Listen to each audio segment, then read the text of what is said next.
And I'd like to introduce Keri Enright-Kato. I think you all know she's Connecticut's climate czar.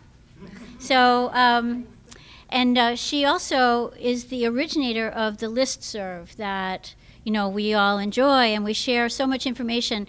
So if any of you are not on the listserv and your inboxes aren't full enough, please let me know, because this is how this group really stays together.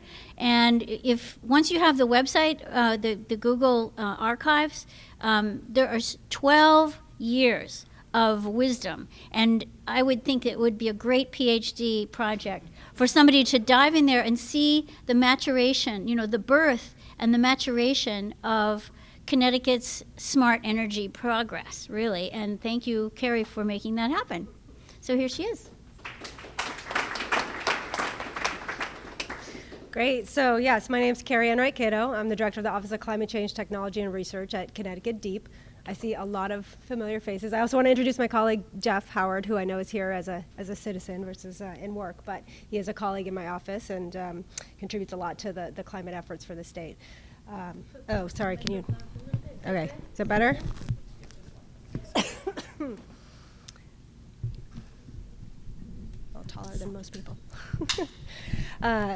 So as Patrice mentioned, I actually, in a previous position with Smart Power, which I think probably a lot of you are familiar with, I worked on the Clean Energy Communities campaign and the 20% by 2010 campaign back in, pre-2010.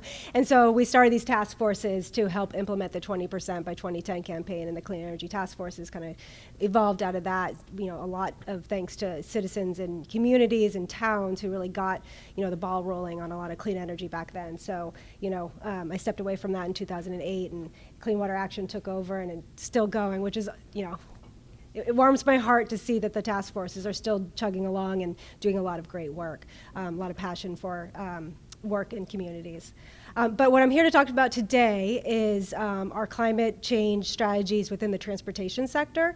So I'm going to go through a couple of slides on our GHG emissions, our greenhouse gas emissions, and our Governor's Council on Climate Change, their recent report, just to kind of paint the picture of where the transportation policy, transportation climate initiative comes from and why we're doing it. And then I can answer some questions at the end. So I'm sure many of you have seen this slide or this trajectory. We do have statutory targets to reduce greenhouse gas emissions. They're 10% below 2020 levels by, 10% below 1990 levels by 2020. And then we just recently set the 2030 target, which is 45% below 2001 levels by 2030. And then we have the 2050 target that's in line with a lot of what the world is trying to achieve, which is 80% below 2001 levels by 2050.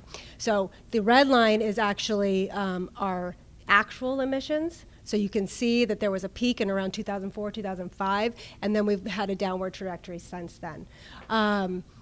We've been going downwards, but we need to continue to steeply decline those emissions to hit those midterm targets and the 2050 targets. So there's still a lot of work to be done. I will also mention the numbers are from 1990 to 2016. So the data that we have, it gets reported. The numbers that we utilize go up to the federal government, and then we get them back to do our inventory. So it takes a couple of years for all of that processing of data. So we will likely have the 2017 inventory out by the end of the year, early in January. So look for an update there. But it is obviously older data, even though we're in 2019. So when you look at our emissions pie and where all of our emissions come from in the sectors, electric power sector and transportation sector are the largest. We've had a lot of reductions that have occurred in the electric power sector. I didn't include a slide of all the different sectors, but you can look at our actual report to dive in deeper on the sectors. But we've decarbonized a lot of the electric sector because we've gone from coal to natural gas, which is much cleaner, and we've put out more renewable energy. Not to say that there's not a lot more work to be done in that sector, but we've seen some really good progress. The transportation sector has stayed pretty static. about 35%. It wavers between 35 and 40, depending on the other sectors. And that's a big chunk. And while the CAFE standards and some other federal standards have helped to drive those down over time, there is still a lot of policy work that needs to be done in that sector. And it's a really tough sector to reduce emissions in. And then your residential, industrial, commercial, that's all heat energy, so electric sector is not in those ones, it's all thermal energy. And then your agriculture is obviously agriculture, and then waste, which are fairly small relative to the others. So how many people are familiar with the Governor's Council on Climate Change? Pretty much everyone. Awesome. Want to recognize John Humphreys. He was on the Governor's Council on Climate Change over the last, I guess it was 3.5 years, 4 years. Yeah, well, true. So speaking of the Governor's Council on Climate Change, you probably saw the executive order that came out a couple weeks. So under Governor Lamont, we're revitalizing the GC3, which is excellent. We're going to continue the work of the mitigation that the I don't know if you want to call it former, but the previous GC3 focused on. And then we are also expanding the scope of the GC3 to look at adaptation and resiliency, which is something that the previous GC3 really didn't have the bandwidth to dive into too much. And it really, you said I was the climate czar. Not quite the climate czar. Climate's a very, very big topic, and as much as I would love to be the expert of all of it, it's just physically not possible. So there's a lot of folks doing climate work across our agency that don't necessarily work on mitigation the way that my team does. And then there's obviously CIRCA, the Connecticut Institute for Climate Resiliency and Adaptation, I think I got that right, who does a lot of work on adaptation and resiliency. So the GC3 in December 2018, they released a report after a few years of analysis and collaboration and deliberation. They helped set that 45% target, and then they put together an implementation plan. So I just wanted to go over the pathways analysis that we did complete to understand, if we're going to hit this midterm target, we're really focusing on the midterm target at this point. 2050 is important, but as long as we're on that trajectory to that 2030 target, then we'll have to come back and revise what are the additional steps and policies that need to be put in place to hit that further target. So much of what I'm talking about is more focused on 2030. So if you can see the reference case, that's kind of your business as usual case. The zero carbon electricity, that's the green wedge. So as you can see, it's smaller now, and then it needs to grow. So we need to decarbonize the electric sector significantly by 2050. By 2030, I think it's something like 65% zero carbon. And then the energy efficiency, and you'll notice the wedge of energy efficiency is a little bit thicker at the beginning and then gets thinner at the end. And that's primarily because energy efficiency in the early years helps us reduce our consumption, but as electricity gets cleaner, the consumption doesn't quite matter as much in terms of GHG emissions. Because if you're decreasing your consumption of already clean emissions, it's less effective from a carbon mitigation strategy. However, it's economically smart to continue to do energy efficiency. Because even if you are using zero carbon energy, but you're increasing that energy over time, you need to build more solar, wind, and that costs money. So, not to say that energy efficiency isn't important, it just, from a zero carbon perspective, it matters less in the later years. Electric passenger cars and vehicles, and that's mostly what I'm going to talk about today, is the largest wedge that needs to be reduced. So we need to electrify our vehicles, our transportation, which there's a lot of momentum. There's a lot of changes going on in the automobile industry. You're seeing a lot of commitments from companies, and you're seeing commitments from states, and this is around the world. So I think I saw a Tesla out there, so someone's here with a Tesla. I know Jeff has an electric car. I have an electric car. If you don't have one, you should go get one. They're fabulous to drive. Or at least go test drive one. But I really do believe that electric cars are going to be our future. They're a much better vehicle.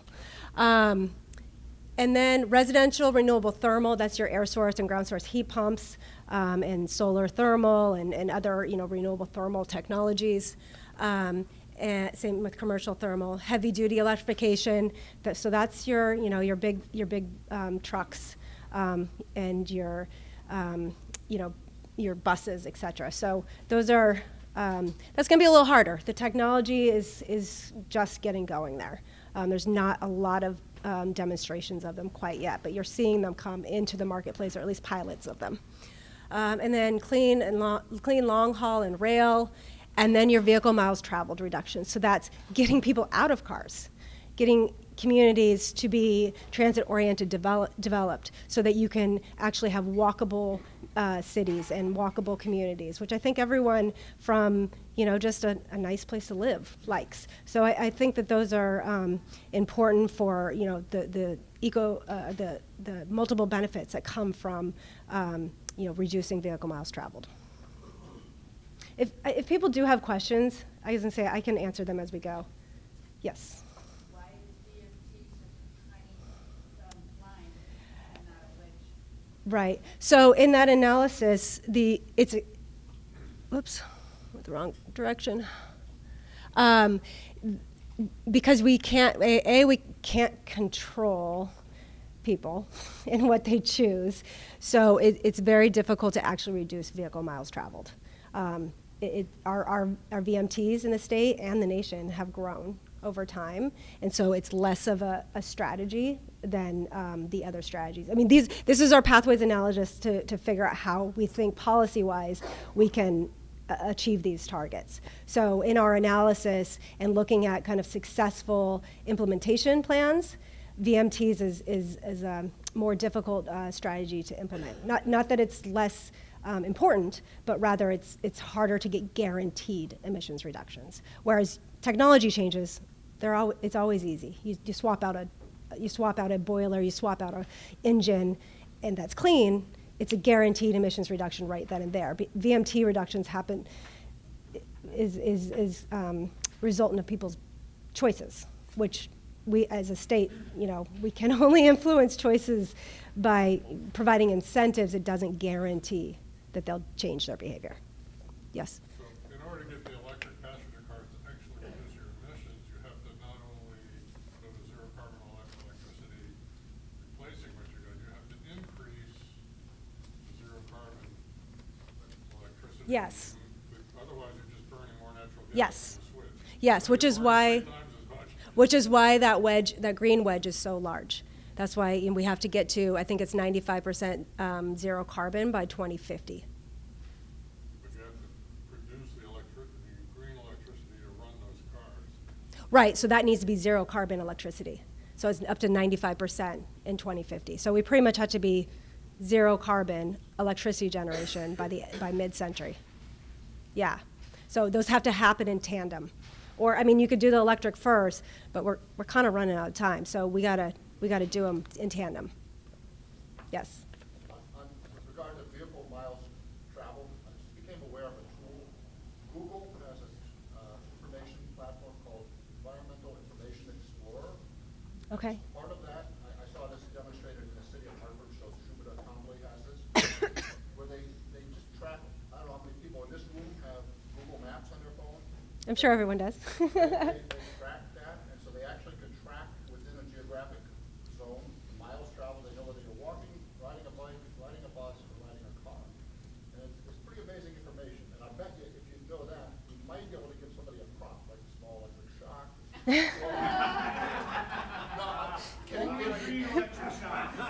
That might have to be a nonprofit that does that. I'm not sure the state would step up to do that one. Amazon book or something like that. Pretty exciting. Yeah, I mean, understanding the metrics and gathering information is step number one. Yes. This question is not meant to put you on the spot, so if you don't Sure. don't know the answer, it's okay. Why is Connecticut running diesel locomotives on the shoreline east, and that's an electrified portion of the northeast corridor? I don't have the answer to that. I would suggest that you go to the DOT to get a full answer. I have some ideas, but I'm not sure I'm probably the best person to answer. They don't have enough electric locomotives, would be my guess. Yeah, I mean, I think it's a resource issue. Yeah. Yep, in the back. I'm just wondering, so this is the deadline of 2050, but according to the science, like we have until 2030, so I'm just curious about why that date was chosen. So if you look at the Intergovernmental Panel on Climate Change, all of the states in the world have set targets for 2050 because that's the original intergovernmental IPCC. Just use the acronym. That's their original analysis. We have started focusing on 2030 because the rate by which we are headed towards that 2050 target is not the rate that they had originally anticipated. So I think there's recognition that by 2030, if we don't start reducing emissions at the rate that's needed to hit that 2050 target, then we might spin into a cycle that we can't reverse. So in the last couple of years, you'll have seen states and the international community start focusing on 2030. But back in 2001, when states and Al Gore were talking about this, it was all about 2050. So I think there's a recognition that 2030 needs to be the near-term attention that we focus on. Yes. Do you have a question? Hi, Alex. Great to see you. Why is the heavy duty electrification bar so small towards the end? Because one of the biggest emitters of transportation is just single use, like people going to work by themselves, and I just don't see how that's entirely equitable to communities such as Hartford, where half of the community has access to a vehicle, whereas the other half has to commute using the bus, the bike, and I just feel like that shouldn't be that small, because So- working class people who have to rely on public transit to get to and from their desired destination. So this inventory is based on our stock of vehicles in the state of Connecticut. We don't actually have a lot of heavy-duty vehicles in Connecticut. There's the percentage of passenger cars is much more significant than the percentage of heavy-duty. So this wedge is representative of our vehicle stock. The equity question is not the lens that this GC3 looked at. What the GC3 looked at was how do we hit these emissions reductions targets. I will say that the new GC3 is going to take an equity lens. We're going to take a look at all of the recommendations in this report and put that lens on and say, how do we equitably reach these emissions reductions targets? So I agree, there's more work to be done in that space. So to the earlier point, you might ramp up the efforts to meet more meaningful reductions by 2030? No, the target's the target. It's in statute. We're not changing that. What I'm saying is we're going to likely go through the actual report that was put out by the Governor's Council on Climate Change and talk about how we implement these policies in an equitable way, so that some communities aren't bearing the burden of the implementation or the unintended consequences, and that the benefits are equally distributed amongst those communities as well. That's not something that we did. We were cognizant of that, but that is not the lens that we had when we set the policies. So we now want to go back and kind of make sure that when we start doing the fine detailed actions, that they have an equity lens on them. Okay, I'm going to have to move on here. What's the Yeah. time frame for that? Within the next 6 months. Yes, So I'm not hopefully trying sooner. I'm not trying to put you or the department on the spot here, but we were just talking about 2030 versus 2050 deadlines. So obviously the Intergovernmental Panel on Climate Change was last October, like that we have 12 years till 2030 in order to prevent 1.5 degrees increase of average global warming in terms of Celsius. If we don't do that, as you mentioned, a number of positive feedback loops will kick in, et cetera, irreversible changes that we can't really stop, but would have a lot tougher time reversing in Right. the future.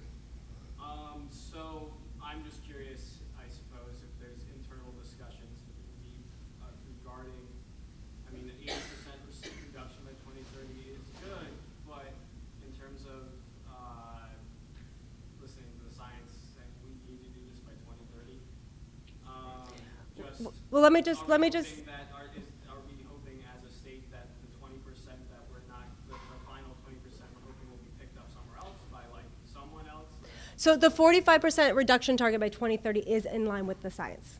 So the 2030 target is in line with where the international globe needs to be by 2030. That's in line with the science. So continuing that same reduction pathway or rate of reduction over between 2030 and 2050 is what we'll have left to do. So we are in line with what the IPCC is saying, contingent upon continued reductions, right? If we don't continue to reduce emissions over the next 5-6 years, that decline needs to be steeper then.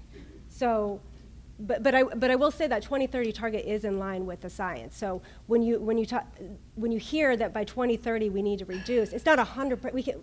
The IPCC is not saying we need to be 100% zero carbon in every sector by 2030.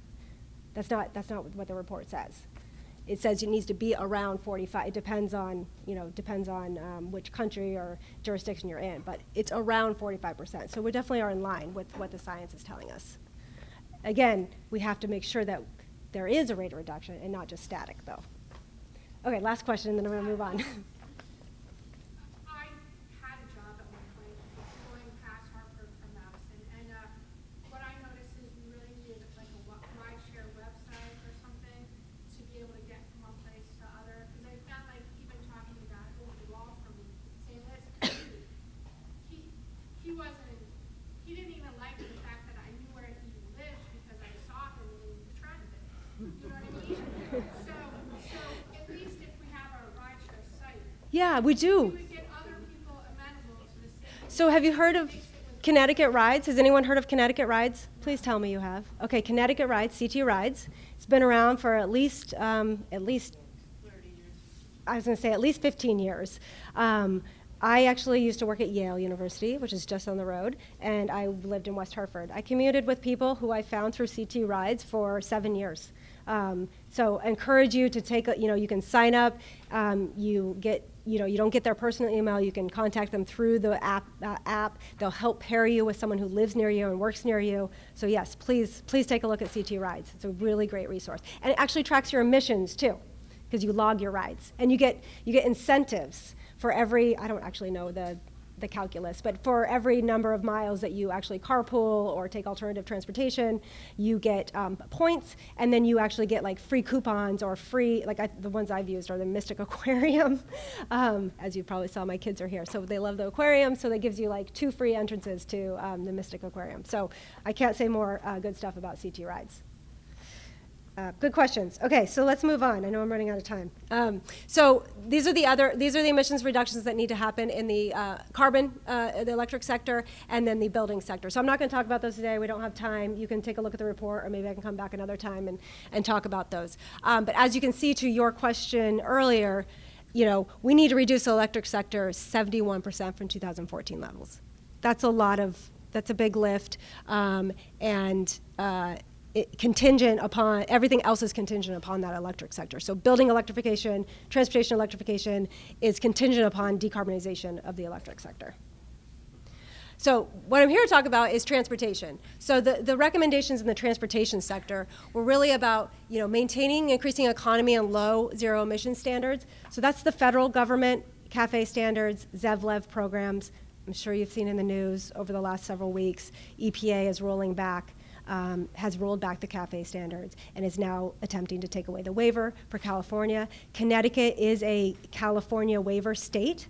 We adopted the California regulations back in 2007 or 8, which means we have increased fuel economy and also zero emission vehicle targets that are required to achieve. So with that waiver being pulled back, which Connecticut is suing them, among many other states. So please, email and thank your legislators, thank your attorney general, because it's really important this litigation go forward and that we push back on the federal government to not take our autonomy away. We should be able to go above and beyond the federal government for these type of standards. So this goal was put in there to really nail that home. Increase light-duty ZEV penetration rates to at least 20% by 2030. Excuse me. That's the zero carbon transportation wedge you saw earlier. Advance initiatives that eliminate the rates of annual VMT growth by 2030. And then develop sustainable funding for transportation electrification and transportation infrastructure. So one of the problems, and I'm not going to talk about tolls or congestion pricing, but there's a recognition that we can't implement any of these transportation policies and programs to get people to change their behavior and to get people to buy clean vehicles until we actually have some funding. We need money to implement that stuff. And right now, there's not necessarily a sustainable source of funding. There's been some recent wins with the lockbox, but we do need more money in order to implement more incentives for buying electric vehicles or incentives to ride the bus, et cetera. So that's the one I'm going to focus on today to talk about the Transportation Climate Initiative, which is one way that we can get guaranteed emissions reductions and actually get money and revenue to reinvest. So I will just say there are sub-goals, like that blue goal. There are sub-goals underneath those other ones as well. Oh, thank you. Coughing. Okay, so let's quickly talk about the Transportation Climate Initiative. Has anyone heard of it before? A few people? Okay, so TCI, it's a consortium of states who've been working together since 2011, I think it is, maybe 2009, to look at transportation climate programs to reduce emissions within that sector.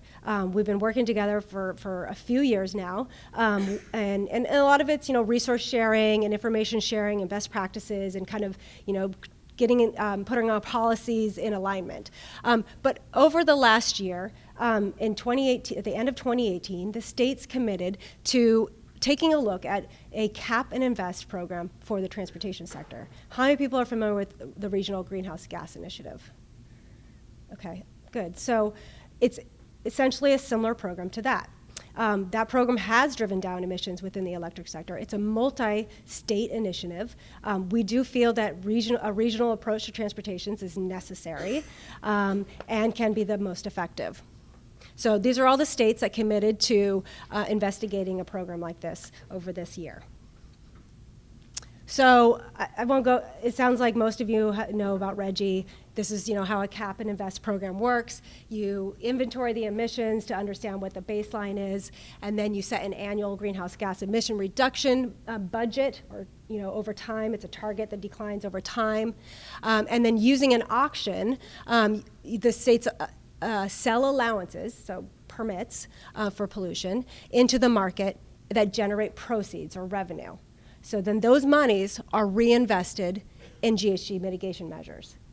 So it's a cost-effective way. The market sets the price on the ton of carbon, and it sets it at the least cost price because it allows for others to figure out how to be more efficient and how to deploy clean energy technologies in the least cost way. So this is just an actual slide on, or I mean an example of how the cap would work. So the business as usual trajectory, we look at that, see what that is, and then we look at the baseline emissions, and then we set the cap below that baseline emissions trajectory so that we can ensure that it declines over time. There's a lot of different ways that we could set that cap, which the states need to negotiate and determine what the best pathway is, looking at what targets we have in place for maybe our full GHG inventory. But this is the kind of simple understanding of how that cap is set. Yes, question? Yeah, so pricing works well when you have fixed point sources for emissions, such as power plants for electric. Sure. How do you implement price targets and meeting auction requirements with moving targets? So With a million moving targets throughout the state. Sure. So I'm getting there. We're not actually doing that. So good question. So I'll explain who the regulated entities are, which is not you as a driver. So key tasks for this year have been to determine the level of the cap. So that's a multi-state negotiation, and there's a ton of technical analysis that goes into this. This is what I spend most of my time doing, is looking at the, all the assumptions that we're putting into the model and modeling out kind of what the different trajectories might be. Develop monitoring or reporting guidelines to ensure transportation-related emissions decline over time. Identify regulated entities to determine which fuels to consider. Develop mechanisms for cost containment and compliance flexibility, so that, there is a fear of, large carbon prices that would disrupt our economy. We do have to be careful of that. We need to ensure that there is a pathway to increasing the carbon, the cost per ton of carbon. We can't start at $1,000 per ton of carbon. That's not feasible. So there needs to be mechanisms within the program to ensure that day one we're not hitting $1,000 per ton. That the program will crash if we do that. And then we also don't want the price at the floor. We don't want it at $0 or $2. It needs to be at a place where the market's thriving and that we have money to reinvest. So, RGGI has these, it's called the Emissions Containment Reserve and the Cost Containment Reserve that kind of shadow the targets that we're trying to achieve over each year to make sure that market stays thriving. Identify shared priorities for investments proceeds. So the RGGI states committed to, I think it was something like 25% of the money must be reinvested in energy efficiency. That's something that we can look at in the Transportation Climate Initiative. Maybe a certain number or a certain amount, a percentage of the monies need to be invested in certain type of technologies or, or different other policies. Transportation is a little bit harder. There's a lot more policies in the transportation sector, so that's something that we could consider. Establish clear processes and timelines for implementation. For those who are being regulated, it needs to be transparent. It needs to be, the timeline and the processes for which they're reporting and complying and buying allowances, all of that needs to be extremely clear and laid out in order for them to comply in a cost-effective way. Yes, in the back. When is the launch date before the planet burns? So I'll get to that in just a moment. Establish and then assess ways to foster broader transportation equity across communities. So to Alex's question earlier, like there needs to be an emphasis and discussion around how do we implement this program in an equitable way. We don't want the folks who are least capable of paying for carbon mitigation to be paying for the carbon mitigation. It needs to be spread out amongst all of those. So for instance, we don't want all the rich people to be able to buy clean energy cars and poor folks not to be able to. So we need to make sure that the policies that we put in place enable those type of discussions and provide incentives across the board. Affected fuels and regulated entities. So, to your question earlier, we are not looking to make you as a driver participate in a carbon market. That would be, as a regulator, that would be impossible for me to do and probably a job I would quit. So we are looking to actually regulate upstream. So it's what we're calling the prime supplier. This is a definition that the EIA, the Energy Information Administration, uses. We're looking to regulate them. So it's I don't know if anyone knows a lot about the fuel, how our fuel comes into the state and refineries, et cetera. We don't have any refineries in Connecticut. New Jersey has refineries. So California has a program like this. They have refineries. They regulate at the refinery level. We don't have any refineries. So that's too far upstream for us. So we have what are called prime suppliers. It's above your kind of local distributors, but below your refineries.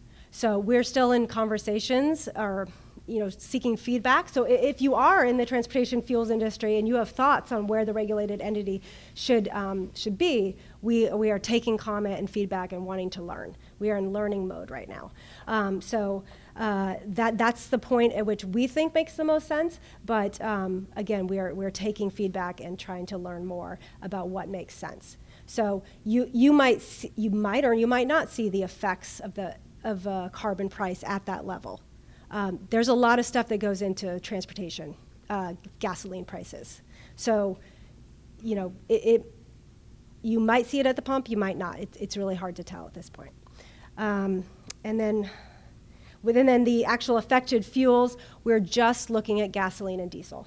We're not looking at, airplane fuel. We're not looking at motor fuel, and we're not looking at, you know, fuel used in homes. Only gasoline and diesel. Yes. You're mentioning biofuels, are you looking at the carbon footprint? We're looking at the carbon content of the biofuel. Yeah. And of its production? No, we're not doing life cycle analysis. Yes. You're well on the way to a statewide carbon price. That's another policy that exists out there. Dividend or carbon fee. Any thoughts? Not at this time. I'm talking about the Transportation and Climate Initiative and what we're pursuing as a state. So just a timeline of activity. Someone asked about like when. So in this first year, we are looking at all those, you know, all those things I just highlighted, those key tasks, to come up with a framework of a program that we can all agree as the you know, the states that are participating in this process to sign on to. Are we going to implement this program in 2020? No. It takes time to, you know, pass legislation and to write the regulations. So the soonest that we would be able to potentially implement this program would be 2022. And that's assuming everything goes smoothly. That's assuming that, you know, legislators pass the legislation and we get the regulations in place. So, you know, I'm out here talking to folks who care about this issue to start telling you about it because you do talk to your legislators. You do talk to the governor. So, you know, the governor's on board with this. He's extremely supportive of it. I think our legislators are as well. But, you know, this is not going to be an easy lift. This is by no means going to be an easy lift. Okay, I know there's questions, but let me just get to this last slide and then I'll answer because I know that Patrice is probably saying, Keri, get off the stage. Questions to reflect on. So I won't read these all aloud. You read them. I think Patrice has these questions. As we start to you know, get out into communities and get out to groups who are looking at transportation issues, you know, these are the types of questions that we want to ask you and want feedback on. We don't have time today to sit around in groups and discuss these, but these are the types of things that we're looking for. And, you know, feel free to pose other questions that we should be thinking about. But, you know, we want thoughts on how to implement this, how to spend those proceeds, you know, what cap to set, who the regulated entities are. All of those things we need feedback from in order to develop this program in a way that works. So, thank you.